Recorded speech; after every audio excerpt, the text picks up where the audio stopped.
학개서입니다. 10번째죠. 학개. 이름도 학개. 발음도 애매한데, 이 학개 선지자는 성전 건축을 촉구한 그런 선지자입니다. 이 학개라는 이름의 뜻은 나의 절기, 나의 기쁨의 절기, 이런 뜻입니다. 이 이름을 지은 의미를 보면 정말 혼란했던 역사에 하나님이 큰 기쁨의 새로운 일을 행해 주실 것을 기대하는 마음으로 나의 기쁨의 절기 학개라고 이름을 지은 것으로 봅니다. 기록 시기가 언제냐면 이 바벨론 포로로 갔던 사람들이 다시 귀향을 하죠. 그 포로 기간이 70년 기간이었는데, 이때 학개가 과거 성전의 영광을 본 자다 이렇게 했습니다. 그러니까 바벨론 포로에 끌려가기 전에 시온에 살았던 학개가 바벨론의 포로로 갔다가 바벨론에서 돌아온 그 이후의 시기를 기록하고 있습니다. 그 역사적 배경을 보면 성전의 예전의 영광을 보았던 노인들이 그 무너진 시온에 돌아와 보니까 그 시온의 예루살렘 성전이 완전히 무너져서 황성예터가 되어 있는 거예요. 그것을 보고 통곡을 하는 그런 장면이 나옵니다. 그리고 이후에 성전이 재건되는 과정에서 그 재건되는 과정 중간중간마다 통곡의 눈물을, 기쁨의 눈물을 흘리는 장면들이 또한 여러 군데서 나오고 있습니다. 자, 바벨론 포로 시절에 이들은 예배를 드릴 수가 없었죠. 시온 땅 예루살렘까지 갈 수도 없었고 또 너무나 멀리 있었기 때문에 그들은 예배를 드릴 수 없었던 것입니다. 그래서 그 와중에도 그들은 다시 몸부림을 치면서 대체할 것을 찾습니다. 그래서 성전을 대신할 회당을 설립하게 됩니다. 그 바벨론 땅 이역만리 그곳에서 끌려간 그곳에서 그들은 성전을 대신할 회당을 만드는 것이죠. 이때 이 회당 설립을 주도했던 것이 바로 학개 선지자였습니다. 자, 우리가 무지서기 삼국서기를 보면 요시야 왕 때 하나님이 요시야 왕의 기도를 들으시고 요시야 왕의 신앙개혁의 종교개혁의 그 상황을 보시고 큰 축복을 예비하시죠. 시온을 관통해서 바벨론과 아수르에 이르는 그 대로를 만들겠다고 이렇게 말씀하셨잖아요. 근데 그것이 깨어지자 2차 역사를 펼치시죠. 그 2차 역사가 이제 바벨론이 예루살렘을 점령하는 것입니다. 그것을 통해서 어떻게 그 바벨론에게 점령을 당했는데 어떻게 바벨론에서 아수르에 이르는 그 대로를 하나님의 역사를 이루어 갈까 생각했는데, 이 바벨론이 멸망했을 때 이후에 약 600년이 지났을 때 메시아가 오셨죠. 그때 그 예수님의 복음을 전해 들은 사도들이 그 소아시아로 복음의 전도 여행을 갔을 때 그들 가운데는 각자 세계 각처에서 많은 유대인들의 후손들이 살고 있었습니다. 그들은 어떻게 신앙생활을 했느냐? 이때 바벨론 때 설립했던 회당, 이 회당의 역사가 이곳저곳으로 퍼져나가면서 바로 600년 뒤에 오실 그 메시아의 강림과 그 메시아의 복음이 온 세계에 전해지는 것을 터전을 마련했던 것이죠. 그래서 하나님의 스케일의 차원에서 보니까 500년, 600년 길게 역사가 일어난 것이죠. 역시 하나님은 1차 그 뜻이 이루어지지 않으니까 2차로 바벨론을 통해서 온 세계가, 그 오리엔트 지방이 하나님의 복음의 세계로 또 완전하게 통일되는 그런 역사를 대비하셨던 것입니다. 그 키포인트가 되었던 것, 그 전초제가 되었던 것이 바로 회당이었습니다. 이 회당을 설립해서 그곳 가운데서 자기들 나름대로 예배를 드렸거든요. 그래서 이 바벨론 포로 시절에도 이와 같이 늘 성전에 대한 열망이 굉장히 있었던 것입니다. 그래서 시편에 보면 바벨론 강가에서 자기들이 수금을 걸어놓고 찬양하며 성전을 추억하며 울었던 그런 시가 시편 137편에 기록되어 있습니다. 예전에 그 굉장히 유명한 팝송인데 보니 M이라는 그 그룹의 바벨론 강가에서, 리버스 오브 바벨론, 이 바벨론 강가에서라는 이 노래가 있습니다. 아마 뭐 연령대가 높지 않은 분들은 인터넷에 찾아보고 보니엠의 바벨론 강가에서 그 노래 한번 들어보면 시편 137편의 가사를 그대로 옮겨놓은 그런 팝송입니다. 이 바벨론 강가에서 성전을 추억하면서 눈물을 지으면서 찬양을 부르고 있었습니다. 그때 이 바벨론 사람들이 그 노래가 너무 듣기 좋으니까 우리를 위해서 좀 노래를 불러달라고 했을 때 그들은 또 한탄하죠. 우리가 아무리 이곳 가운데 포로로 잡혀왔다 한들 우리가 그렇다고 해서 니네들한테 잘 보이기 위해서 어찌 이 여호와를 위한 노래를 너희들 위해서 부를까? 우리는 그럴 수 없노라 하며 더 슬피 우는 그런 장면이 나오게 되죠. 이 예루살렘 멸망 후에 BC 586년에 멸망을 하고 BC 539년에 성전 재건의 열망이 일어나게 됩니다. 그 과정 가운데 바사 왕국이 바벨론을 다시 정복하게 됩니다. 그래서 그 바사 왕국의 왕이었던 고레스 왕이 너희 땅으로 돌아가도 좋다 하고 귀환을 선포하게 되죠. 이 고레스의 등장은 마치 구세주의 출현과 같았습니다. 그 고레스의 등장을 통해서 구세주의 출현 양식을 보여주는 것이죠. 장차 오실 메시아에 대한 예시였습니다. 드디어 5만 명에 이르는 사람들이 고향 땅으로 돌아오게 되죠. 그 5만 명의 돌아온 귀향인들 가운데 정말 성전 재건의 주동자 역할을 했던 2명을 하나님이 세우셨습니다. 정치적 지도자 역할은 스룹바벨에게, 그리고 제사장 역할은 여호수아에게. 그래서 스룹바벨과 여호수아 두 사람을 통해서 예루살렘 총독으로 임명된 스룹바벨, 그리고 제사장으로 임명된 여호수아가 성전 재건의 역사를 시작하게 됩니다. 그런데 이 성전 재건의 역사를 시작했는데, 그렇게 갈망했던 성전 재건을 시작했는데 바로 그 다음 해에 중단이 되게 됩니다. 왜 중단이 되게 되었는고 하니까, 첫째는 이 사마리아 땅을 지배하고 있었던 기존의 집권자들이 그 성전 재건하는 것을 방해를 했습니다. 그러니까 사마리아는 북이스라엘의 수도였고, 그리고 이 남유다의 수도였던 예루살렘에 이 성전을 중심으로 귀환한 사람들을 중심으로 그런 부흥의 역사가 일어나니까 이 사마리아 사람들이 그래서는 안 되겠다. 이미 이 사마리아는 이방의 어떤 신앙으로 물들어 있었고 또 온갖 문화로 또 뒤섞여 있는 그런 상황 속에서 이 신앙의 그 통일을 이루려고 하는 이 성전 재건 운동을 방해를 하게 됩니다. 방해하는데 고레스 왕에게 거짓 보고를 하게 되는 거예요. 이 스룹바벨과 여호수아가 이스라엘 사람들을 같이 뭉쳐서 바사와 그리고 바사 왕을 모반하려고 한다, 이렇게 내립니다. 사실은 이제 반역에 대한 보고가 들어오니까 사실은 이것도 함부로 무시할 수 없는 그런 중대한 보고죠. 그래서 거기에 대해서 조사를 하게 되고, 그로 인해서 일단 성전 재건은 멈추게 됩니다. 그렇게 중단이 되고 나니까, 그렇게 중단이 되고서 15년이 흘러간 거예요. 그렇게 15년이 흘러가다 보니까 성전 재건에 불타는 열망으로 고향에 돌아와서 시작한 일이 그 강력한 방해 옆에 좌절되고 15년이 흐르니까 그 꿈을 점점 망각하기 시작하는 것이죠. 그래서 이제는 어느덧 그 성전 재건이라는 그것은 흘러간 옛 노래가 되어버렸고, 이런 상황 가운데 그 꿈이 희미하게 옅어질 그때쯤에, 바로 그 시점에 이 꿈을 다시 일깨우며 하나님을 향한 관심을 촉구하기 위해서 주께서 역사의 저 지평선에 새롭게 불러일으켜 세운, 그래서 시대 만민들 앞에 포효했던 그 선지자가 바로 학개 선지자였습니다. 그때는 이미 바사 왕이 죽고 다리오 왕 시절이었습니다.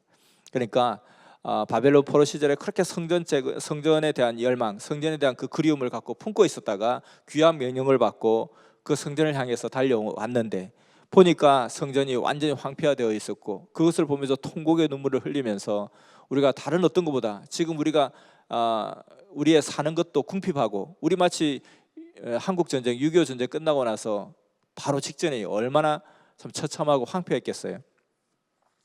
그때 당시 보면, 지금 이제 부산에 가보면 사실 뭐 6.25 동단이 끝난 지 지금 70년이 됐잖아요. 70년이 됐는데 산 위에 집들이 굉장히 많아요.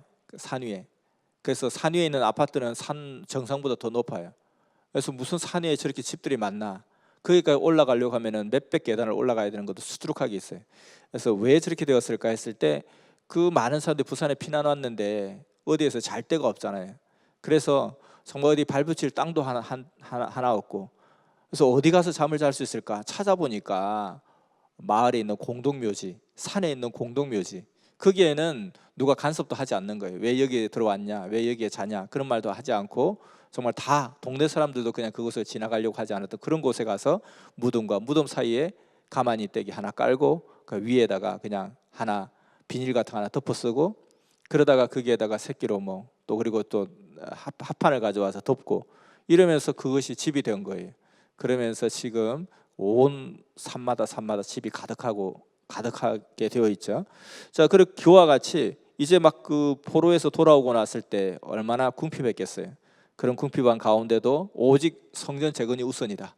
우리가 먹고 사는 것보다 성전 재건이 우선이다. 그렇게 했는데 그것이 시작하자마자 바로 중단되게 되고, 또 그것이 15년 흘러갔을 때 그 꿈마저 희미하게 흩어졌을 때 우리가 언제 그런 꿈을 꿨나 했을 그런 시절에 학개 선지자가 나타나서 다시 그 열망에 불을 지피는 일이 일어나게 됩니다. 우리도 이와 같이 어떤 그 자기의 섭리의 길을 가는 동안에 우리 부서에 또 어떤 프로젝트를 계획했던 것이 무산되어지는 어떤 상황 속에서 내가 이 학개 선지와 같이 우리의 잊혀져가는 꿈을, 우리의 그 아련하게 잃어가는 그 꿈을 다시금 되살리는 그런 강력한 선지자의 외침같이 그 분위기를 다시금 뒤바꿀 수 있는 그런 삶을 살았으면 좋겠습니다. 이 학개의 메시지는 네 편의 설교로 이루어져 있습니다. 모든 설교의 초점은 성전은 재건되어야 한다. 이것이 핵심이었습니다. 성전 건축이 그렇게 중요한가? 정말 성전 건축이 그렇게까지 중요한 의미가 있는가? 우리의 이 섭리의 이 역사에, 이 부활 역사에 성전 건축이 대대적으로 일어났죠. 우리 광명 성전도 마찬가지고요. 우리 성전 건축은 그럼 어떤 의미와 어떤 이유가 있는가? 이 학개 선지자 때의 그 성전 재건의 그 의미를 다시금 보면서 우리도 어떤 의미를 가지고 이 성전 건축을 했는지 다시금 돌아보게 됩니다. 자, 성전 건축은 하나님을 향한 이스라엘 백성의 마음의 발로, 즉 애정의 표현이었습니다. 그것이 첫 번째 이유였다는 거예요. 성전 건축은 하나님을 향한 애정의 표현이다. 두 번째는 재건될 이 성전을 통해서 메시아가 온다는 약속을 믿었기 때문에 그렇게 성전을 건축하는 것입니다. 세 번째, 성전 건축은 신앙생활의 구체적인 부흥을 의미하기 때문이다. 이것이 그 성전이 그렇게 중요하고 성전 건축을 해야 되는 그 이유에 대해서 성경은 답을 하고 있습니다. 애정의 표현, 기다림의 표현, 그리고 부흥 의지의 표현, 이것은 우리도 동일하죠. 우리가 이 하나님의 부활 섭리 역사를 맞이하면서 우리가 하나님에 대한 이 사랑, 섭리에 대한 사랑, 주에 대한 사랑을 성전 건축을 통해서 표현했던 것이고, 그리고 이 성전을 통해서 정말 오실 십자가를 지고 부활하신 주님을 정말 새로운 성전에서 더 정말 영광으로 모셔야 되겠다는 그 마음으로 기다림의 표현으로 이 성전을 준비했고, 그리고 이것을 통해서 이 성전에 가득 채워질 생명의 역사를 준비한 그릇대로 담아주시는 하나님의 역사하심에 대한 그 부흥 의지의 표현으로 우리도 성전 건축을 한 것입니다. 그 성전 건축의 의미와 뜻을 절대 잊어버리지 말고 온전한 그 축복을 감당하는 우리가 되어야 되겠고, 또 이 성전이 그만큼 귀하다는 것, 귀한 것을 귀하게 쓸 줄 아는 그 지혜가 충만하게 차고 넘치고, 그러할 때에 하나님의 더 이상적인 성전으로 또 다시 더 역사를 펼쳐 주실 줄 믿습니다. 자, 하나님의 역사는 성전 완성의 역사였습니다. 하나님께서 이 온 우주에서 지구를 성전으로 삼으시고, 이 지구에서 에덴 동산을 성전으로 삼으시고, 이 지구촌 만민들 중에 아담과 하와를 성전으로 삼으시고, 그 성전은 어떤 의미가 있느냐면 하나님과 온전한 만남의 장, 온전한 하나님의 사랑을 나눌 수 있는 그런 장소가 바로 성전인 것입니다. 그런데 아담과 하와가 그 하나님의 성전의 역할을 잘 하지 못함으로 성전이 무너지게 되고 세워지지 못하게 되니까 하나님께서는 끝도 없이 성전의 역사를 진행해 가시는 것이죠. 아브라함을 통해서, 모세를 통해서 그 성전의 역사를 진행해 가시다가 이제 예수님이 오셔서 이 땅에 온전한 성전의 역사를 마련하시고, 그런데 예수님 때도 사실은 영의 성전은 마련되었으나 육의 성전은 마련되지 못한 상황 가운데 이제 선생님께서 이 땅에 오셔서 온전한 이 땅 가운데 하나님의 성전을, 그 성전에서 하나님과 온전한 사랑을 나눌 수 있는, 하나님과 교제할 수 있는, 하나님의 마음껏 그 사랑을 베풀어 줄 수 있는 하나님의 그 터전을 만드는 것이 결국 이 하나님 섭리 역사의 또 다른 하나의 형식이고 과정인 것입니다. 그래서 성전은 너무너무 중요하다. 자, 이런 귀한 성전의 뜻, 애정의 표현이요, 기다림의 표현이요, 부흥 의지의 표현이던 이 성전에 대한 열망이 점점점 그 꿈이 저버리고 있을 때에 이에 이스라엘 백성들의 하나님의 향한 사랑이 회복되도록, 메시아에 대한 기다림의 꽃을 다시 피우도록, 그들의 신앙생활이 다시 한번 살아나도록 학개 선지자가 이 땅 가운데서 복음의 역사를 펼친 것입니다. 이미 많은 나이였음에도 불구하고 하나님의 뜻을 위해서 정말 사자가 포효하듯이 시대의 백성들 앞에 외친 선지자였습니다. 그 네 번의 설교로 메시지가 담겨 있다고 했는데, 첫 번째 설교는 핵심이 성전을 재건하라 이것이었습니다. 그 성전 재건이 중단된 원인은 사마리아 집권자들의 반대가 첫 번째였고요. 그로 인한 바사 왕의 그 처분에 대한 두려움, 그리고 세 번째는 종교적 이유로서 아직은 시기상조라는 생각이 또 들고 일어나게 되었습니다. 하나님이 예정한 70년이 아직 안 되었다는 그런 종교적 이유로 결국 중단이 되게 됩니다. 그런데 학개 선지자가 본 그 견해는 그런 이유보다도 백성들이 성전을 재건할 의지가 없다는 것이 가장 큰 문제였다고 학개 선지자는 보게 된 것입니다. 그래서 이런 외부적인 영향들이 문제가 아니라 바로 너희의 마음 가운데 그런 열망이 없는 것이 문제다. 아무리 바사 왕이 강하다 할지라도, 그리고 아무리 사마리아 집권자들이 그렇게 음해를 하고 비방을 하고 한다 할지라도, 그리고 이것이 시기상손에 만에 그런 이야기가 우리 가운데 있다 할지라도 결국 너희들의 마음 가운데 그런 재건할 의지가 없기 때문에 그것을 핑계 삼는 것에 불과하다. 그래서 이러한 것들을 학개 선지자는 이야기하게 된 것이죠. 사실은 그때 이스라엘 사람들의 마음 가운데는 신앙에 대한, 하나님에 대한 냉소주의, 이기주의적인 마음들이 다시금 자라나게 되었던 것입니다. 포로 귀환 직후에 건축에 대한 불타는 의지와 열망이 있었는데 그 이후에 좌절되고 그로 인해서 그 마음이 식어버리고, 그러다 보니 그냥 나만 잘 되면 되지 뭐, 나만 잘 되면 된다, 그리고 성전 건축은 때가 되면 하나님이 알아서 하실 것이다, 그렇게 생각을 하게 되었던 것입니다.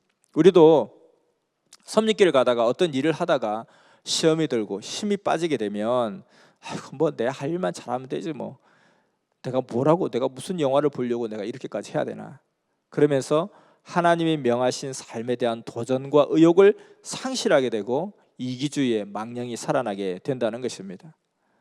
정말 학개 선지자는 이러한 것을 꿰뚫어 보고, 정말 하나님의 성전은 황무한 상태로 있는데 너 혼자 잘 살려고 사치한 집에 거하는 것이 과연 가한 일인가 하고 외치게 되었습니다.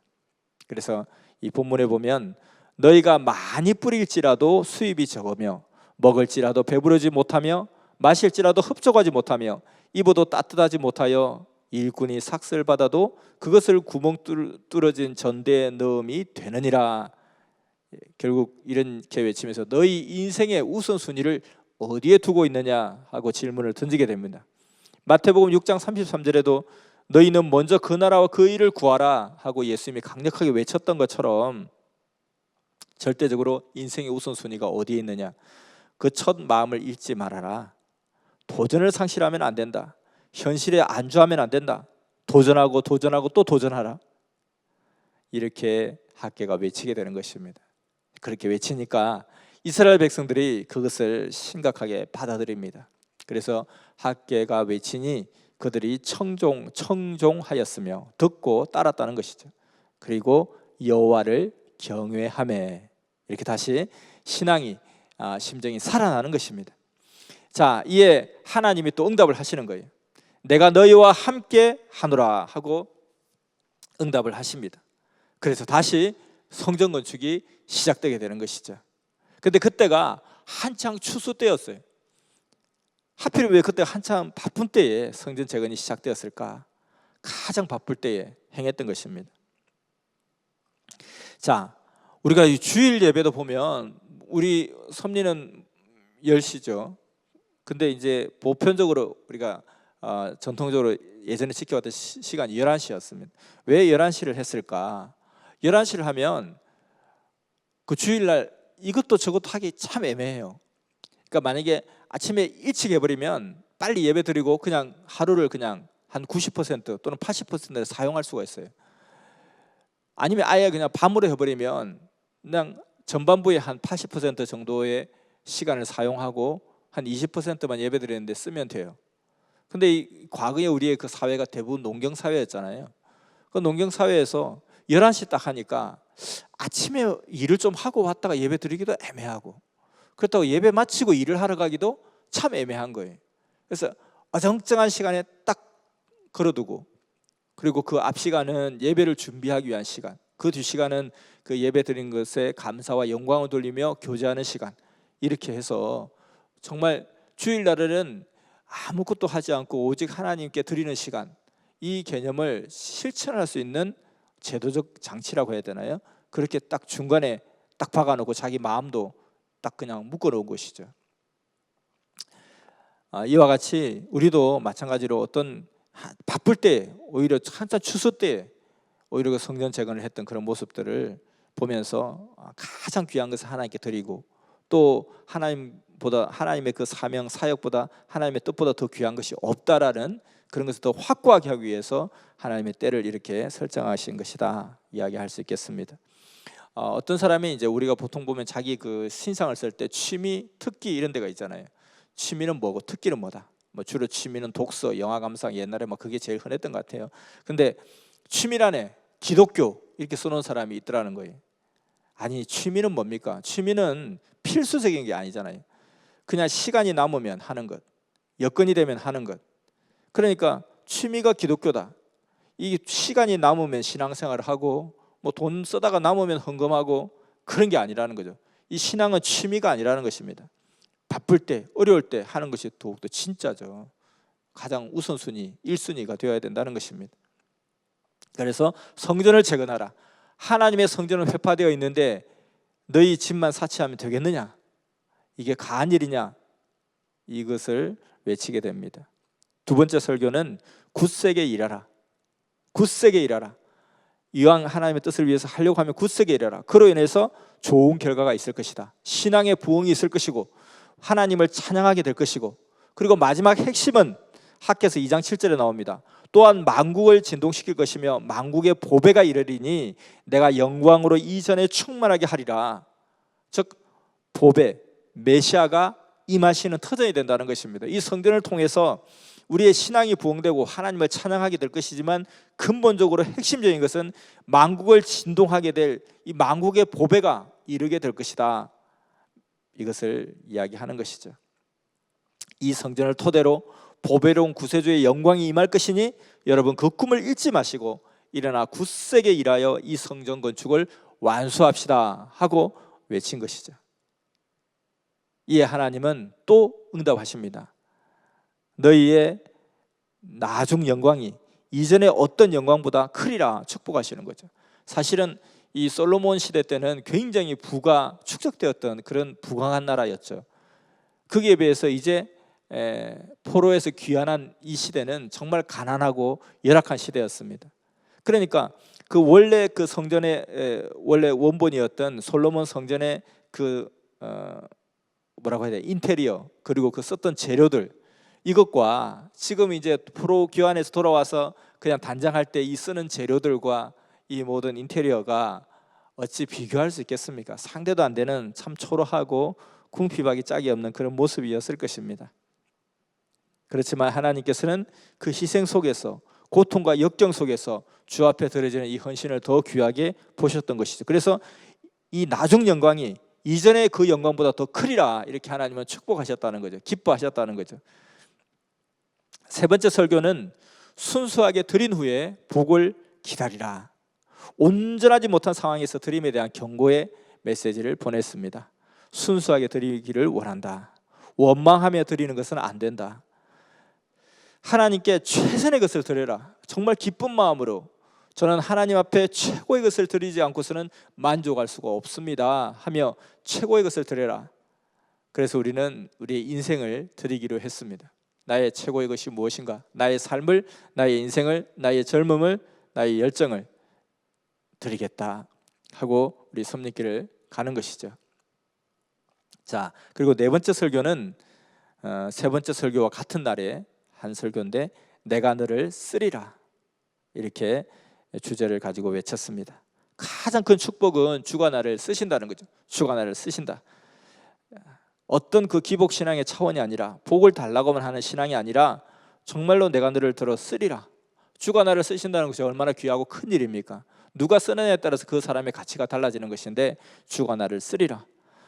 대표적으로 스룹바벨을 예를 듭니다. 이 스룹바벨은 포로 귀환 때에 예루살렘 총독으로 그렇게 세워지죠. 사실 스룹바벨의 할아버지가 유다 멸망 때 왕이었던 여호야김이었습니다. 여호야김. 그 여호야김의 손자였는데 그때 당시에 그 패역한 왕으로 인해서 결국은 하나님께서 그에게 그 쓰심을 배제해 버립니다. 근데 다시 이제 그 자손을 통해서 다시금 회복하는 역사, 쓰시는 역사가 일어나게 됩니다. 이게 스룹바벨이었고요. 그리고 그 혈통에서 메시아가 탄생을 하게 되는 것입니다. 그래서 이와 같이 정말 그런 조건을 세우고 열심히 주의 뜻을 쫓아 이룰 때에 내가 너를 들어 쓰리라 하는 그 축복의 역사를 보여주십니다. 자, 이와 같이 이 학개는 성전 건축을 촉구한 선지자로서 기록되어 있습니다.